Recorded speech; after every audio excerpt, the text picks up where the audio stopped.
নমস্কার, খবর 24x7 Bangla channel থেকে সবাইকে স্বাগত। রাজ্যে ভারী বৃষ্টির সতর্কবার্তা দিয়েছে হাওয়া অফিস। বৃষ্টি চলছে একটি ঘূর্ণাবর্ত নিম্নচাপে পরিণত হয়। নিম্নচাপটি ধীরে ধীরে ঝাড়খণ্ডের দিকে অগ্রসর হলেও কলকাতা সহ পার্শ্ববর্তী এলাকা, পশ্চিমী জেলা ঝাড়গ্রাম, পুরুলিয়া, বাঁকুড়া সহ উত্তরবঙ্গেরও কালিম্পং, আলিপুরদুয়ার, উত্তর দিনাজপুর, দক্ষিণ দিনাজপুর, মালদা সহ বিভিন্ন জেলায় ভারী থেকে মাঝারি বৃষ্টি সঙ্গে বজ্রবিদ্যুৎ, হালকা ঝড়ো হওয়ার সম্ভাবনা রয়েছে।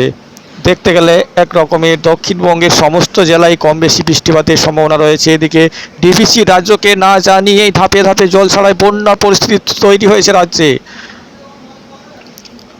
ডিভিসির জলে প্লাবিত হতে চলেছে একাধিক এলাকা। মুন্ডেশ্বরী জল ক্রমাগত বৃদ্ধিতে হাওড়ার উদয়নারায়ণ কি বলছেন শেষ দপ্তর, দেখে নেওয়া যাক। কেন্দ্রীয় সরকারের বিজেপি গভর্নমেন্টের তীব্র চক্রান্ত। ইমেল প্রতিদিনই ইমেল হচ্ছে, একবার দুবার করে চিঠিও দেওয়া হয়েছে, বলা হয়েছে যে please discuss with the state government and the irrigation department. শেষ দপ্তর বারবার বলা সত্ত্বেও ডিভিসি কোনো কর্ণপাত করছেন না। দেখুন ধাপে ধাপে জল ছাড়ার কী অবস্থা।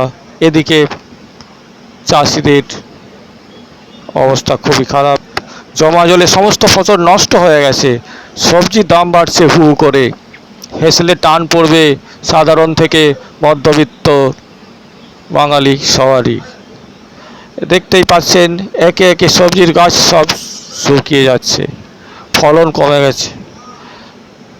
ধাপে ধাপে জল বঙ্গোপসাগরে যে ঘূর্ণাবর্তটি তৈরি হয়েছিল সেটি নিম্নচাপে পরিবর্তিত হওয়ায় বৃষ্টি, নিম্নচাপের প্রভাবেই বৃষ্টি চলছে, বৃষ্টি চলবে ক্রমাগত।